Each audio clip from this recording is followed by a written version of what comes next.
House Speaker Nancy Pelosi on Wednesday brushed aside the idea that far-left House progressives are becoming the face of her party.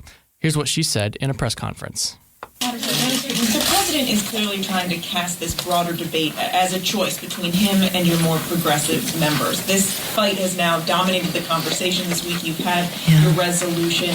The Democrats are rallying behind these members. Are you concerned that the president is goading you? Is there? No, you know what? With all due respect, let's not waste our time on that. We're talking about what we're going to do to help the American people. Our caucus is unified on all of that. Well, that came amid increased focus on what's become known as the Squad, a group of House progressives comprised of Alexandria Ocasio-Cortez, Ilhan Omar, Rashida Tlaib, and Ayanna Pressley. That group gave an explosive press conference earlier in the week denouncing the president's tweets, which the House later condemned as racist. Well, amid all of that, Louisiana Senator John Kennedy shared his thoughts on the Squad, appearing on Fox News with Tucker Carlson. The simple fact of the matter is that the four congresswomen think that America was wicked in its origins. They think that America and its people are even more wicked now, that we are all racist and misogynistic and evil. Now, they're entitled to their opinion. They're Americans, but I'm entitled to my opinion, and I just think they're left-wing cranks, and they're the reason that their direction's on a shampoo bottle. I think we should ignore them. The senator went on to call them the four horsewomen of the apocalypse. Well, according to a federal judge, Judge William H. Pauley III, the government has concluded its investigation into former Trump advisor Michael Cohen's payments to two women over alleged affairs with Trump. Jay Sekulow, one of Trump's lawyers, said, quote, "We are pleased that the investigation surrounding these ridiculous campaign finance allegations is now closed. We have maintained from the outset that the president never engaged in any campaign finance violation." Well, retired Supreme Court Justice John Paul Stevens passed away Tuesday night at the age of 99. Stevens was a leading liberal on the court and the longest-serving justice in Supreme Court history, serving for nearly 35 years. He was nominated by President Gerald Ford in 1975 and retired in 2010. Dr. Leanna Wen was appointed the head of Planned Parenthood just last fall, but she's already out amid clear tensions at the abortion giant. Reportedly, Wen wasn't seen as political or aggressive enough amid an era of pro-life victories. Quote, "I came to Planned Parenthood to run a national healthcare organization and to advocate for the broad range of public health policies that affect our patients' health," Wen said in a statement. She added, "The new board leadership has determined that the priority of Planned Parenthood moving forward is to double down on abortion rights advocacy," end quote. And, well, Wen may just not have been woke enough. Quote, "Two sources told BuzzFeed News that Wen also refused to use trans-inclusive language, for example, saying people instead of women, and telling staff that she believed talking about transgender issues would isolate people in the Midwest," BuzzFeed reported. Joaquin El Chapo Guzman, the Mexican drug lord, has been sentenced to life in prison. A federal judge in Brooklyn announced the sentence on Wednesday and ordered a $12.6 billion forfeiture, which prosecutors said was a conservative estimate of the proceeds of his criminal activity. The 62-year-old drug lord was convicted back in February of federal crimes that require a life sentence. Prosecutors had called him ruthless and bloodthirsty in a court filing, saying, quote, "The horrific nature and circumstances of the defendant's offense, his history and characteristics, and the fact that the defendant committed some of the most serious crimes under federal law make a life sentence warranted." Next up, we'll feature Kelsey's interview with Mollie Hemingway and Carrie Severino, authors of the new book, Justice on Trial.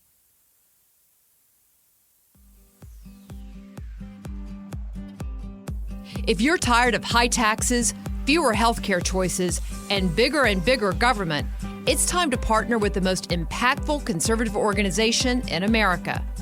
We're the Heritage Foundation, and we're committed to solving the issues America faces. Together, we'll fight back against the rising tide of homegrown socialism, And we'll fight for conservative solutions that are making families more free and more prosperous. Carrie, thank we you can't so much do it for making without time you. to join the Please show join today. us at Heritage. We're happy to be here. It's great to be here. I just had the privilege of attending your book launch at the Heritage Foundation. And after walking out, I noticed that there were Chick-fil-A sandwiches. And I have to say, that is a sign that you have officially made it in this world when Heritage upgrades your sandwich options at your book event from the regular Heritage sandwiches to Chick-fil-A. That's fantastic. I love it. And Chick-fil-A is such a wonderful place that makes me cry when I go there because everybody is so nice. I know, and you always hear those stories about employees helping others, like saving lives. I think an employee saved a kid's life who was choking the other day. Jumped out of the drive-through window to save a life. Right? I mean, that is the kind of service. That's what I'm saying. I've been there with kids, and they take such good care of my family. You know, just when you need someone to show you a bit of kindness. So I'm very grateful to them. All right. Well, we do have some important things to talk about today. So let's get to it. Your new book really reads like a novel because of all the details. I want to know, how did you collect all these details in such a relatively short time since the confirmation? Yeah, it was so exciting working on this book because both Mollie and I knew this is like one of the most important things that happened last year. It was not just about, is Brett Kavanaugh going to be confirmed, but justice really was on trial, and we're looking at all these notions of due process and the rule of law, and we knew there were so many great stories that hadn't been fully explored. We knew we had great access, so we talked to over 100 different people, from the president, the vice president, people in the White House working on this project.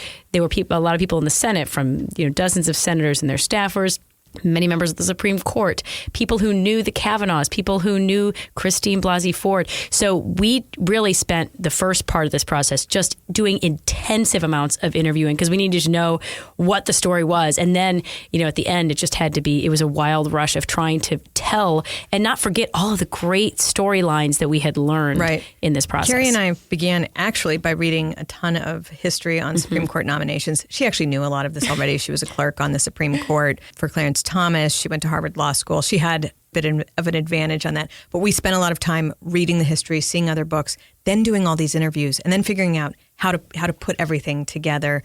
There was one day where we interviewed a senator on the Senate Judiciary Committee. We met him while it was still dark out. It was that early in the morning. And then we ran from there to interview someone high level at the White House for several hours. Went from there to interviewing a Supreme Court justice for several hours. So it wasn't just that we were interviewing people. Sometimes these interviews were lasting like 5 hours. I mean, just unbelievable. Or multiple interviews going back with the same person because it was a really intense process. I mean, sometimes you'd sit there for hours and you'd realize, oh my gosh, we're only to the end of August. Right. And we got to get through October here. So it was a lot of... Right. Or you talk to other people and you realize, I have more questions for that person that I didn't get through. But it was exhilarating. And then, Mollie, most of these interviews were conducted on background, which not all of our listeners might not know what that means. So first off, can you talk about that decision to publish this book with on background interviews and how you thought through that decision as one of the nation's most prominent media critics? Well, I am happy to deal with sources who need to be on background or anonymous. I think the question is what you're willing to do with that information. So in our case, we did have access to people who were not in a practice of speaking with journalists, who for them, the only condition upon which they gave us this access was that we would not identify them. The fact that they spoke with us didn't mean that we just ran with it, though. We would take their stories, then we would also make sure that we checked it with other people who were witnesses or privy to that same information. So we wanted to just write the definitive account. And that doesn't mean just going with what one person says, but when they say that's how a conversation went down, you talk to the other person who was in the conversation or other people that were in the conversation or people that those people spoke to, or you look for corroborating evidence. There were times when we actually did not use information that we got. And sometimes it was just, sometimes it was the most exciting stuff. So we did speak with a lot of people who knew Christine Blasey Ford. We had unbelievable stories, just very salacious stories. And I would have loved to have put them in the book, and I think Carrie would have too. We felt because of the nature of those stories, they needed to be on the record. And people were understandably scared to do that. They would say, I I have a kid going to college. I don't want to be out here and have the media destroy me while my kid's trying to get into college. Or, I live in this community. So we thought, well, if that's their decision, that's fine. But we're not going to put those stories in there. So you just have to make a decision about how to handle each piece of information. And on that note, media bias was a major and consistent theme throughout the book in the confirmation process.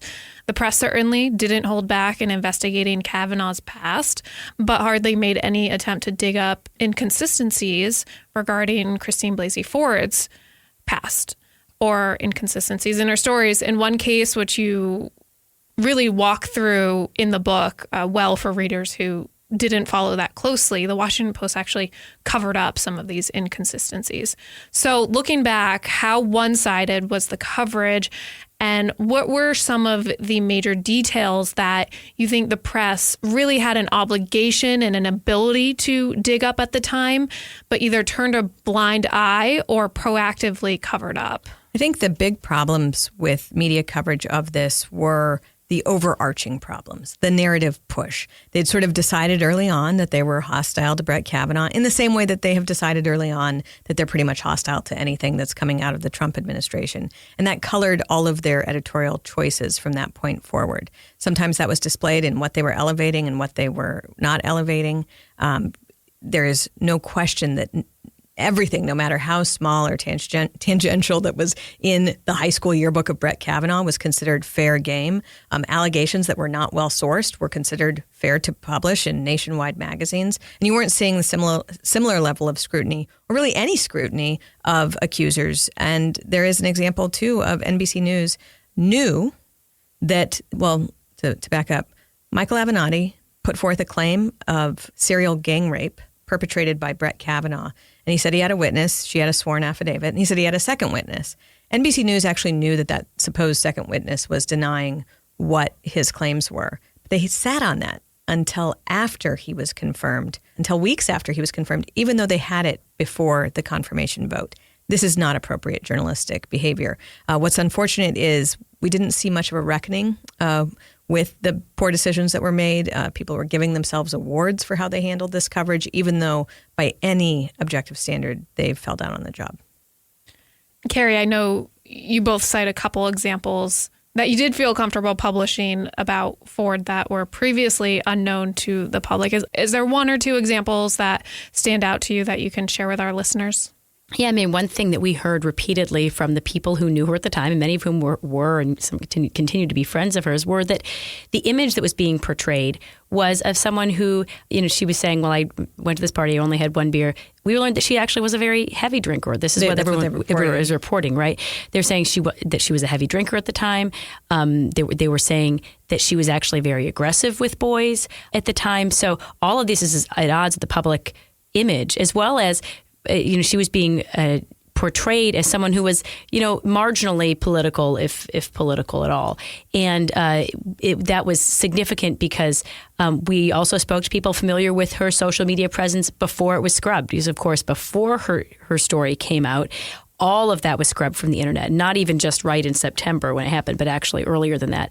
And so we learned that, in fact, on Facebook, one person described her as crazy liberal. She's, we all know the kind of people who have the wild Facebook feeds on either extreme. That's the kind of person that she was. So people who were saying, well, she's not even political, she could have no possible motive here to not want Kavanaugh on the court. Well, that's really belied by the information that's out there, and it was information that was intentionally kept quiet and hidden, and it's something that unfortunately not enough people dug to find out whether that was true or not, or they just kind of accepted the claims of, oh, no, she's not political at all, and just went with that. Right. She pretty clearly scrubbed her social media accounts, and as a journalist, no matter what side you're on, that should be a pretty glaring red flag. But well, there might have been legitimate reasons. You can understand that someone would say, oh, I was about to go public with a pretty big story. I didn't want people going through my records. There's a reasonable approach to it, but to not mention it, to not address the issue, or even to not address the fact that explanation would be at odds with her own claims of not wanting her name to be public. There are things that we have from her letter. She didn't want to be public. We also know that she called the Washington Post tip line, which is not normally something you do when you're trying to keep information from getting out publicly. Well, speaking of one of the more salacious allegations, Michael Avenatti, who represented Kavanaugh accuser Julie Swetnick, who also, by the way, has been arrested in New York on federal fraud, embezzlement, and extortion charges, is disputing some of the details in the book about his client and actually invited you both on national TV to talk about it. He tweeted at Mollie and your co-author saying, you have, quote, fabricated a number of facts for your recent book relating to Kavanaugh, including relating to Miss Swetnick. I am calling her on it. Mollie, pick any network, even your beloved Fox, and let's discuss what really happened. Time to step up. Are you going to take him up on this offer? I got a note from someone that said, how much are you paying Michael Avenatti to promote your book? I think that is a surreal moment. We were kind of enjoying that.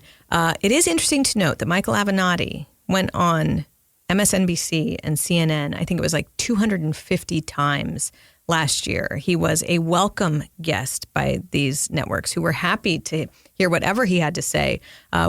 Carrie and I have a book that is topping the bestseller lists on Amazon and Barnes & Noble. It is doing incredibly well. It breaks news. It is an inside look at an institution that very few people get an inside look at. And we have not been welcomed by MSNBC and CNN. So I think it's funny that he wants to get back on those networks, but I do not think he rises to the level of who we want to be discussing with. Would you say that these sorts of dubious allegations, big picture, damaged the Me Too movement? Oh, yeah, absolutely. And that's one of the frustrations of this whole process. And it was kind of going on the coattails of a movement that was making some important and serious points about men who are in positions of power abusing their roles. But when you have allegations like this, which were, first of all, not even in that same category. This is talking about something between two high schoolers, but more importantly, one that had no corroboration, no support. And in fact, a lot of all the evidence we have come to find out afterwards has cast doubt on the allegations. That actually has brings all of the rest of the Me Too movement kind of down with it. I think a lot of people who got caught on a bandwagon and just started saying, "Oh, well, believe all women." No, believe women who actually have claims that are backed up by facts, because it's important to not allow a crying wolf phenomenon to distract us from the really serious problems that need to be dealt with in our society. Right. And then we saw, one allegation with no corroboration led to the snowball effect of these other allegations. Yeah, increasingly bizarre, and some of them just crazy on their face, and many of which the people admitted almost as soon as they made the allegations that they were false. So, I mean, are people who are admitted liars to the committee. That is not going to be good for anyone, least of all women who are victims of sexual assault. And there's many reasons to actually go pick up this book, Justice on Trial, and read it for yourself. But I think if you are interested in the Me Too movement, it is really important to understand the context of this, because we're not just talking about the allegations that you mostly heard about in the mainstream media. There were other ones brought forward that didn't even fully make it to the media that you all discussed being brought to the committees. Exactly. Just the general climate. It's called Justice on Trial because it's not just about Justice Brett Kavanaugh being on trial, but the very notion of justice, of due process, of rule of law, of presumption of innocence. And I think that's what really gripped the country last year, and probably why it's having such a reaction, why the book is having such a reaction, is it is terrifying to see people and institutions that should know better casting that principle of innocence being a presumption, that when you make an allegation, that it does need to be treated respectfully, and it needs to have corroborating evidence in order to be taken seriously and to make a case. An allegation is not sufficient for conviction. And it was so disappointing to see people who should know better not holding to that, what should be a common value among all Americans. Justice on Trial talks about a number of key Republicans who were pivotal in pushing forward Kavanaugh's nomination. This clip from Senator Lindsey Graham that we'll listen to is one of them. I would never do to them what you've done to this guy. This is the most unethical, sham since I've been in politics. And if you really wanted to know the truth, you sure as hell wouldn't have done what you've done to this guy. Are you a gang rapist? No. I cannot imagine what you and your family have gone through. Boy, y'all want power. God, I hope you never get it. I hope the American people can see through this sham, that you knew about it and you held it. You had no intention of protecting Dr. Ford. None. She's as much of a victim as you are. God, I hate to say it because these have been my friends. But let me tell you, when it comes to this, you're looking for a fair process. You came to the wrong town at the wrong time, my friend. Do you consider this a job? So there were a number of breakout, memorable sound bites from this confirmation process. That one really comes to mind, and also just the general fact that we had President Trump, who did not buckle under pressure to withdraw Kavanaugh's nomination. Do you think this was a unique political environment, and would this happen again? What can we learn from this moment? I think that was a very powerful moment because it showed the frustration amongst the Republican senators with the game playing and the politicization here. And I think also because he spoke for a lot of Americans in that moment, of people who, and he's right, the American people do not want to see those games played. Our concern is that many of those same people have not yet been held accountable. And we want to make sure that if we want to make sure this doesn't happen again, we need to make sure that people don't view this as a successful technique. Now, we know they weren't able to block Kavanaugh's confirmation with this means, and that is a good thing. It's wonderful that Kavanaugh was strong through the process, that President Trump stuck with him, because a lot of people we talked to, they speculated not every Republican president would have stood by a nominee under these kind of circumstances. President Trump did consistently throughout, even when some people around him were suggesting otherwise. And a few key senators, Senator Grassley, Senator McConnell, were absolutely steadfast. What is, perhaps troubling is that not every Republican senator was so steadfast. We go through some of those tales in Justice on Trial. Going forward, I do think it's incumbent upon people to understand the need to fight. This is one of the themes we look at in the book, is how now Justice Kavanaugh is getting different advice about how to handle the smearing of his reputation. And some, I guess, might call them like old school Republicans, are telling him to just emphasize his wonderful treatment of women over the years and talk about the courage and bravery of Blasey Ford, and just to be nice and deferential and to keep those values at high. And other people are saying, are you kidding? They're trying to destroy you as a person. You have to fight for your name and honor and reputation.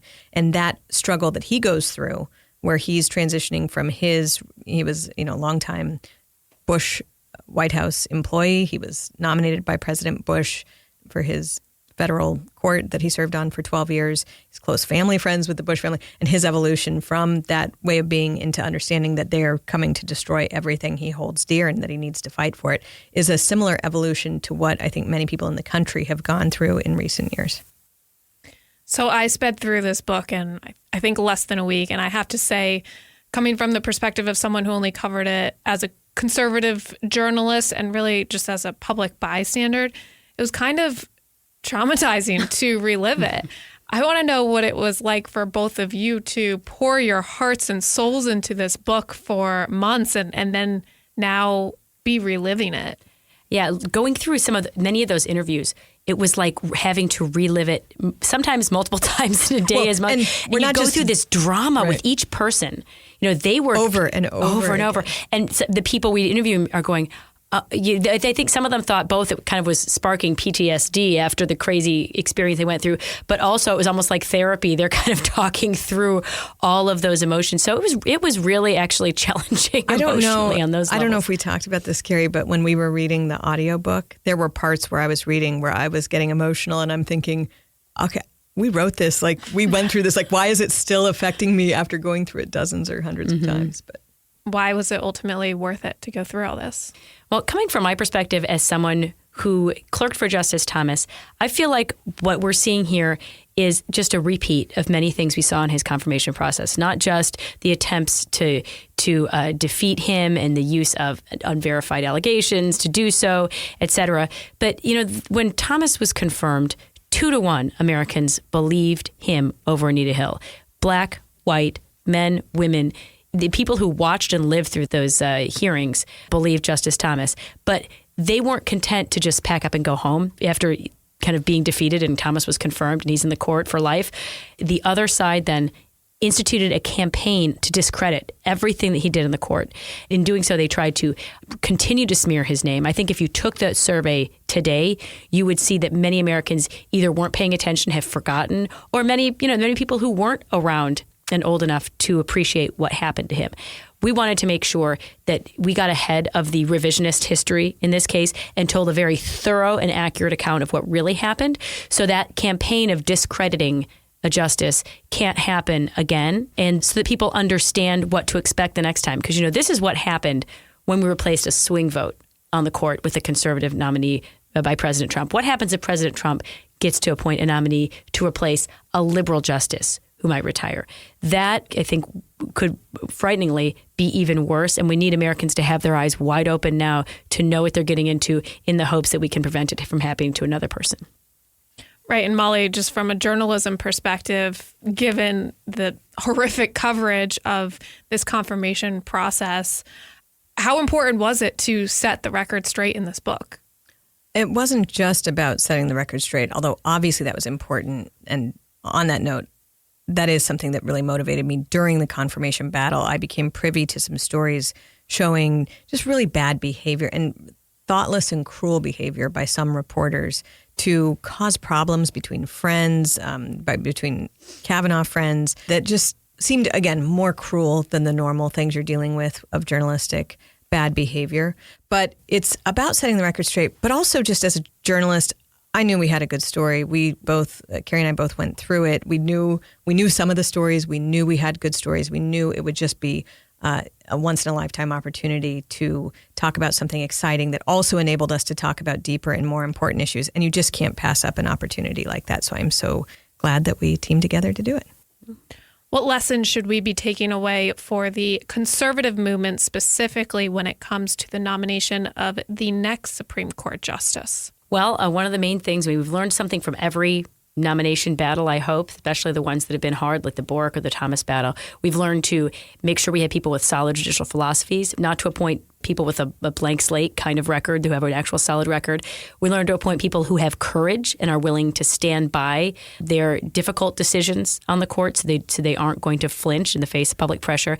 And then from this nomination, I think we really learned that you have to be ready for anything, and that you have to stand up and fight and can't just hope that the truth will just become obvious in and of itself. You have to make sure that you are out there fighting sometimes against a public information campaign coming from the other side that's not always going to be playing fair. I think there is a naivete that we've seen on the right sometimes, and sometimes, unfortunately, from the right's leaders, of thinking that the political situation has not broken down as significantly as it has. And the Kavanaugh confirmation battle should have been a wake-up call about how seriously progressive left is taking the battle for institutions and what lengths they will go to control those institutions, and that we hope that as Americans we never lose our good virtues and our civility and whatnot, but we need to also just be aware of the seriousness of the fight and how it requires thinking very smartly, strategically about how to combat.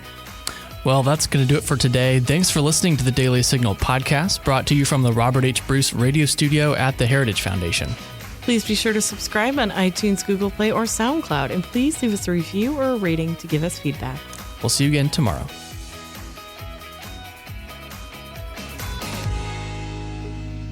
The Daily Signal podcast is executive